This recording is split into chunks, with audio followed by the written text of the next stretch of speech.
It brings indescribable sadness to know contributed significantly to her fear, paranoia, and isolation. The announcement contained no raised voices, no public accusations, and no dramatic threat. Yet when Prince William placed the signed ruling on the polished table, two women understood that their positions inside the royal family had changed forever. Queen Camilla stared at the document without moving. Princess Beatrice covered her mouth as tears filled her eyes. William had not merely rejected their request. He had permanently closed a door neither believed could ever be locked against them. Before we go deeper into what this really means for the royal family, make sure to subscribe so you don't miss a single update. William opened the folder and read the final paragraph himself. The Crown Legacy Council, a private royal body created to protect Queen Elizabeth's personal memory, papers, memorials, and family responsibilities, would no longer include Camilla or Beatrice. The ruling was permanent. Neither woman would hold authority over the late monarch's correspondence, historical exhibitions, charitable appointments, memorial projects, or the ceremonial duties connected to her legacy. That mattered because the council did more than preserve objects. It shaped how Elizabeth would be remembered, which causes would carry her name, and which members of the family would speak for her history. Camilla sat rigidly, one hand pressing against the arm of her chair. She had expected her position as Charles' wife to guarantee a voice. Beatrice had expected something different. Recognition of the closeness she shared with her grandmother and a chance to protect private family memories from becoming cold palace property. When the younger princess looked toward the king, he lowered his eyes. Charles said nothing. His silence landed harder than any argument, because both women understood that he would not challenge his son. Beatrice asked whether the decision could be reviewed later. William answered that it applied to every future council decision. Her face changed instantly. Camilla removed her glasses and set them down with deliberate care, but the control in her hands could not hide the emotion rising beneath it. The prince then revealed, through the documented findings inside the sealed review, that the decision had taken months. He had examined restricted correspondence, internal objections, and a confidential record of an earlier meeting where the council's authority had nearly been redirected without his approval. Camilla's expression tightened. She recognized the file. She had believed it remained beyond his reach. Beatrice, however, looked genuinely confused. She turned toward Camilla and asked why her name appeared beside the Queen's on the disputed proposal. The question broke their fragile alliance at once. Camilla and Beatrice entered the room, believing they were defending the same cause, but William's ruling would reveal that each woman had been protecting something painfully different. To the outside world, Camilla and Beatrice appeared united by humiliation. Both had been excluded by the same signature, in the same room, before the same silent witnesses.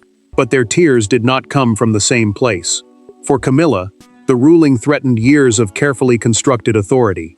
For Beatrice, it felt like rejection by the cousin who would one day become king, and the destruction of a promise she believed she had made to her grandmother. Camilla had spent years building acceptance slowly, almost painfully.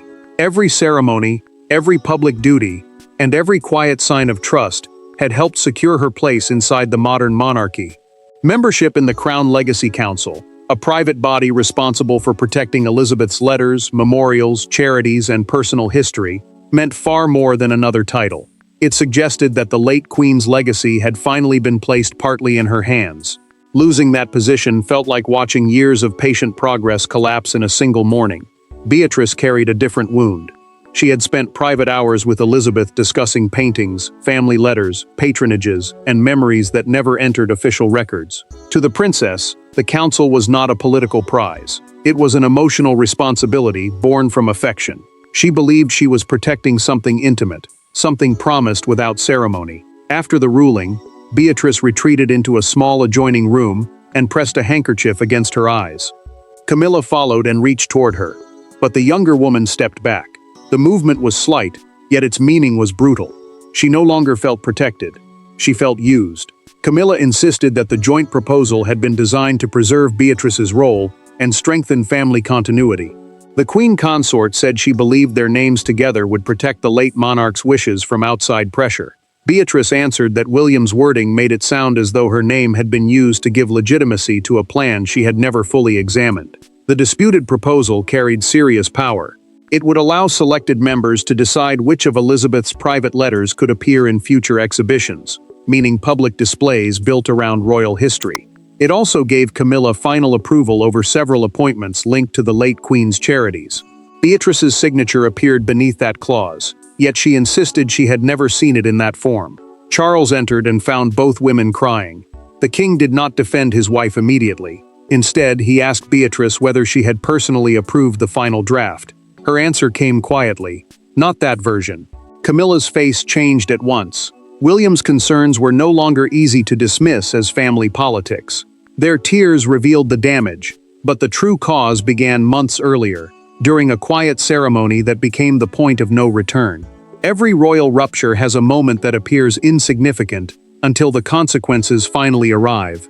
In this case, it was not an argument, a newspaper headline, or a public scandal. It was a memorial planning ceremony, held behind closed doors at Windsor, where a single handwritten amendment changed the future of Elizabeth's legacy. Beatrice believed she was approving a tribute to her grandmother. William later discovered that her signature had been attached to powers extending far beyond any memorial. 6 months earlier, Camilla, Beatrice, William, 2 archivists, and a senior private secretary gathered to approve an exhibition of Elizabeth's handwritten letters, childhood objects, and personal memories. A memorial planning ceremony was a closed royal meeting used to decide how a deceased family member would be publicly honored. The original proposal covered one commemorative display and nothing more.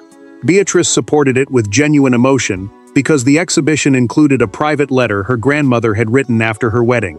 William approved the idea, but he demanded strict limits on access to correspondence that had never been released. The room changed during a pause.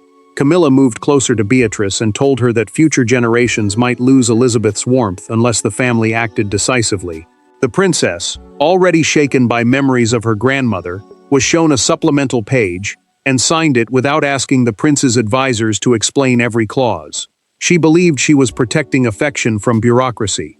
In reality, the wording had quietly widened the project. William returned and immediately sensed that something had shifted.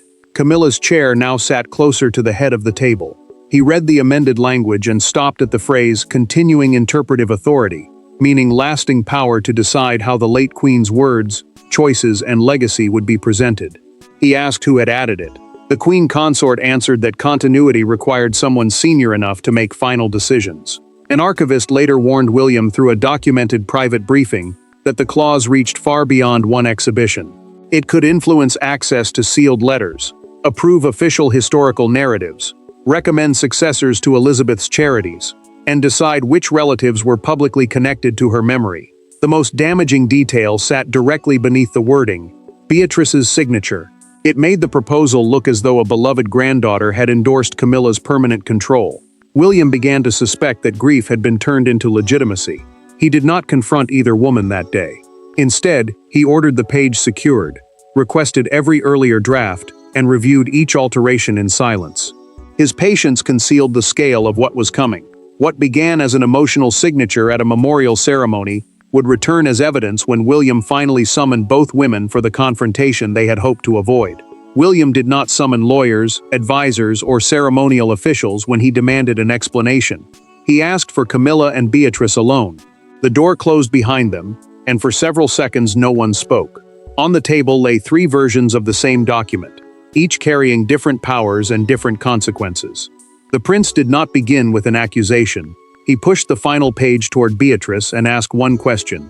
"Did you read this before your name was placed beneath it?" The confrontation took place before the formal ruling, inside a private Windsor sitting room, where no aid could soften what followed. William had arranged the original draft, the amended copy, and the final submitted proposal, side by side. The first version concerned only a temporary memorial exhibition.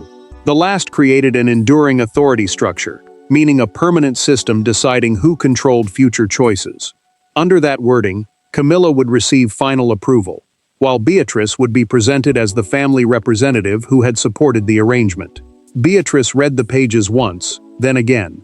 Her breathing became uneven as she compared the clause beneath her signature with the language in the earlier draft. The words were not the same. She turned toward Camilla and asked when the additional powers had been inserted. The Queen Consort paused before answering, and that hesitation carried more weight than any denial. Camilla insisted the amendment had been administrative. designed to prevent confusion after the exhibition ended. William's restraint finally broke. The prince placed his palm flat against the table and said that using Elizabeth's granddaughter to validate permanent control was not administration. It was a breach of trust. His voice remained low, but the anger beneath it filled the room. Then he produced the evidence. A handwritten note from the private secretary recorded that Camilla had requested the expanded wording after Beatrice had already agreed to the project in principle. The same documented account stated that the revision should be presented as part of the original memorial package, making the change appear older and more widely approved than it truly was. Beatrice began to cry. William had not shouted at her, but she now understood why her cousin questioned her judgment. She removed a ring Elizabeth had given her and closed it tightly inside her palm. She told him she had never intended to surrender control of their grandmother's private history or lend her name to powers she did not understand. William's expression softened toward her, but his position did not. He said the investigation would continue and warned both women that the final decision would depend on a sealed instruction Elizabeth had left concerning the protection of her personal legacy. The confrontation exposed who had altered the document, but the final balance of power would be decided by words written by Elizabeth herself. The most powerful voice in the dispute belonged to the one person who was no longer in the room. Elizabeth had anticipated that her memory might one day become a source of influence, rivalry, and emotional bargaining. Hidden inside a sealed archive was a short instruction defining who could protect her personal legacy and who could not control it. When William read those words, the argument stopped being a clash between relatives. It became a responsibility he believed he had no right to ignore. William received the document from the keeper of the royal archives, the senior official responsible for protecting the monarchy's most sensitive historical records. The instructions stated that decisions involving Elizabeth's private correspondence, personal memories, and legacy must remain under the direct sovereign line, meaning the monarch and the heirs who would one day inherit the crown. Other relatives could assist, but they had to be chosen for independence rather than marriage, personal closeness, or emotional influence. The wording named neither Camilla nor Beatrice, yet its warning was unmistakable. No spouse, family branch, or deeply involved relative was to gain permanent control over how Elizabeth's private history would be interpreted. William understood that the instruction had been written to prevent affection from becoming authority and grief from becoming ownership. The prince read it alone in his study. He reached the final sentence, removed his glasses, and remained motionless. Removing Camilla would be difficult. Excluding Beatrice would hurt more deeply. He shared childhood memories, family losses, and years of private affection with his cousin. Yet ignoring Elizabeth's direction would mean failing the grandmother who had taught him that duty often demanded the choice that caused the most personal pain. Charles entered later and asked quietly whether a compromise remained possible. William placed the sealed instruction before him. The king read every line, closed the folder, and admitted that shielding Camilla from humiliation could not come before preserving his mother's stated boundaries. His acceptance carried sorrow, but it also ended any hope that the ruling would be softened. William decided that the council could not simply be revised. Beatrice's signature had been compromised, while Camilla had tried to widen its reach. Both women had to be removed entirely if future decisions were to carry trust. Authority would pass to William, Catherine, Anne, and an independent archivist. Beatrice could still share memories by invitation, but she would hold no vote. Camilla would retain ceremonial respect as queen, yet no control over Elizabeth's private records, memorial appointments, or historical releases. Charles agreed not to challenge the ruling. Still, he warned his son that permanent exclusions would wound more than pride. The sealed instruction gave William the authority to act, but authority could not protect the family from what happened after the decision became real. The ruling lasted only minutes. Its consequences began before Camilla and Beatrice had even left the room. Staff members received revised instructions. Archived files were locked under new authorization codes. 2 names disappeared from the next council agenda. Yet the deepest change could not be recorded in any official schedule. Camilla had lost a symbol of acceptance. Beatrice had lost William's confidence. And Charles was forced to watch both women confront a reality he could not reverse. The private secretary acted immediately. Camilla's office could no longer request Elizabeth's sealed correspondence directly, while Beatrice's planned role in the upcoming commemorative exhibition was suspended until every document had been reviewed. The Crown Legacy Council, the private body responsible for protecting the late monarch's letters, memorials, charities, and personal history, was rebuilt around stricter authority. Anne would handle family consultation. Catherine would oversee charitable continuity. An independent archivist would control access to historical material, and William would retain final authority whenever a dispute arose. Camilla returned to her private rooms and stopped beside the desk. The council briefing folder that had rested there that morning was gone. She asked an aide where it had been taken, then remembered the ruling before the answer came. The queen consort dismissed the aide, closed the door, and sat alone. For years, she had measured acceptance through small signs of trust. Now one missing folder told her that trust had been withdrawn. Only then did she begin to cry. Beatrice received her own blow moments later. A message informed her that she would no longer deliver the opening remarks at Elizabeth's exhibition. She read it in the back of a waiting car, asked the driver not to move, and remained silent as tears fell onto the phone in her hands. Losing the speech felt like losing the right to speak publicly about the grandmother she had loved in private. Anne soon uncovered something more disturbing. 3 additional legacy proposals contained similar language, each slowly expanding Camilla's authority while presenting Beatrice as the emotional face of the plan. None had been approved, but the pattern was clear. When William learned that his cousin had never seen those drafts, his judgment shifted. The ruling remained, yet he no longer saw her as a willing partner. He saw grief, loyalty, and affection being used to give another person's ambition a gentler face. Beatrice refused to issue a public protest. Instead, she requested one private meeting with William, without Camilla, Charles, advisors, or lawyers. She wanted him to understand why Elizabeth's legacy mattered so deeply to her. The ruling had separated Beatrice from the council, but her decision to face William alone would determine whether it also destroyed their bond as family. There were no documents on the table when Beatrice met William again. No private secretaries waited outside with revised language. No one was present to explain, defend, or interrupt. For the first time since the crisis began, they faced each other simply as 2 grandchildren of Elizabeth. Beatrice did not ask for her position back. She asked William to understand why she had signed so quickly, and why losing his trust had hurt more than losing any royal appointment. Beatrice arrived alone at a modest sitting room inside Windsor, and left the briefing papers prepared by her advisors outside. The gesture mattered. She was not seeking a formal appeal or another carefully negotiated compromise. She wanted a family conversation. William understood that, but he made one boundary clear before she continued. The ruling would remain.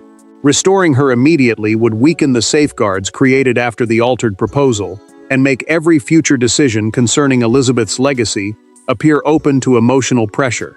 Beatrice accepted that without protest. She told him that their grandmother had often spoken about preserving the human being behind the crown. Elizabeth, she said, had possessed humor, tenderness, private fears, and small acts of affection that official history could easily flatten into dates and duties. The princess had signed the memorial proposal because she feared those parts of her would disappear. Her mistake had been trusting emotion more than detail, and believing affection alone could protect memory. William listened, then admitted that his anger had grown from disappointment as much as suspicion. He had expected Beatrice to recognize how easily her name could be used to make a dangerous proposal appear harmless. She began to cry again. This time, the prince moved closer, took her hand, and told her that removal from the Crown Legacy Council did not erase her place in the family. The council, a private body overseeing Elizabeth's papers, memorials, and charitable legacy, required distance. Family love did not.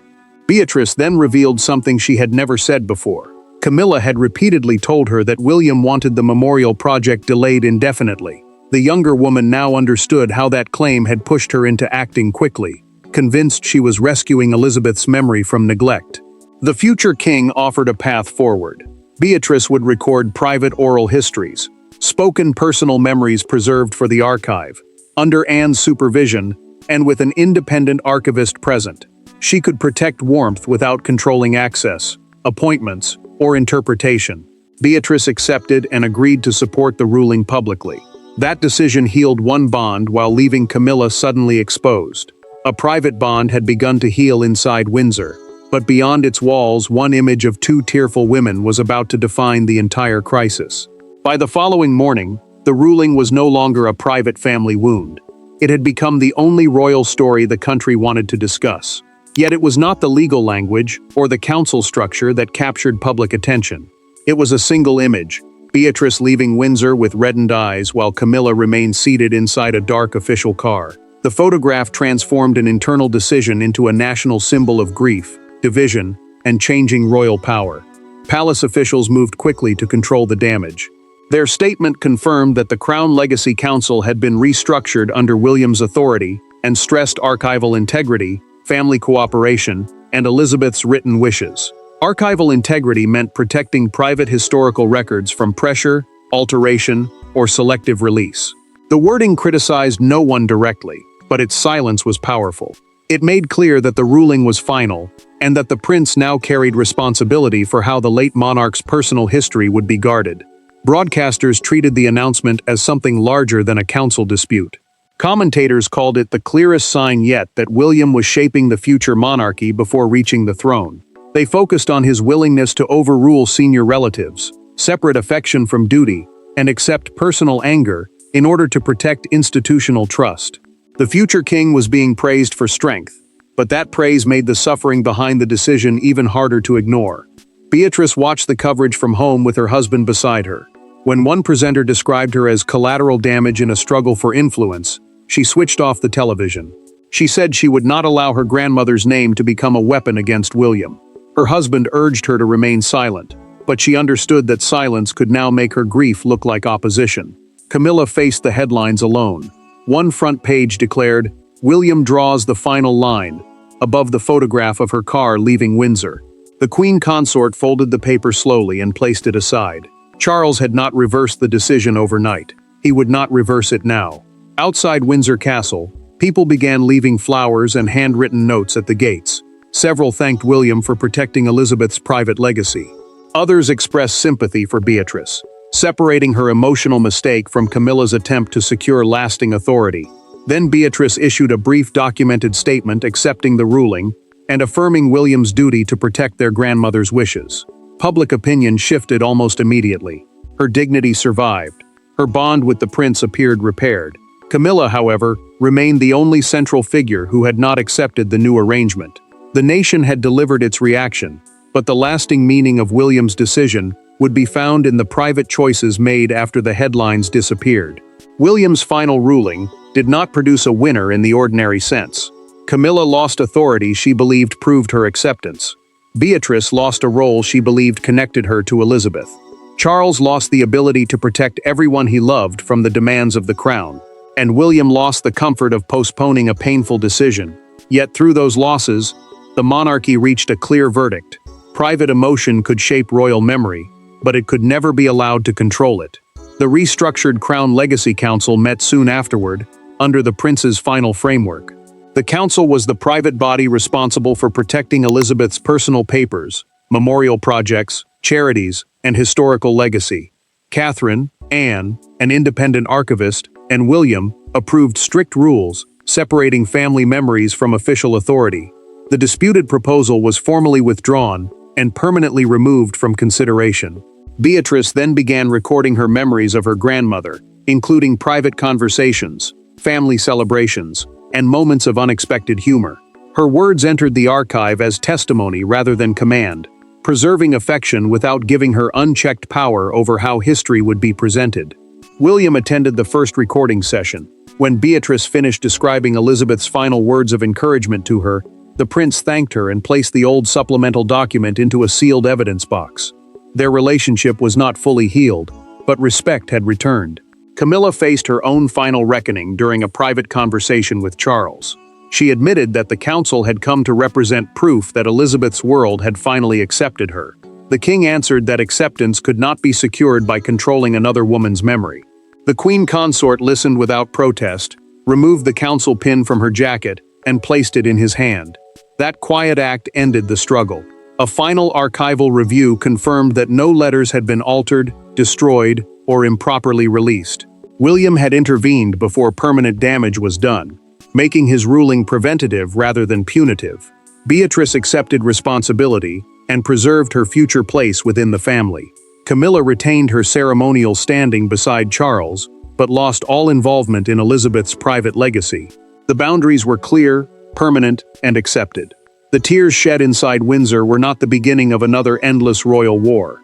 They were the price of a boundary finally enforced, a relationship cautiously repaired, and a monarchy choosing responsibility over emotional convenience. William's ruling stood, Beatrice accepted her new place, Camilla surrendered the authority she had sought, and Elizabeth's legacy passed securely into the future. Thanks for watching. Please don't forget to like and subscribe, and we will see you in next one.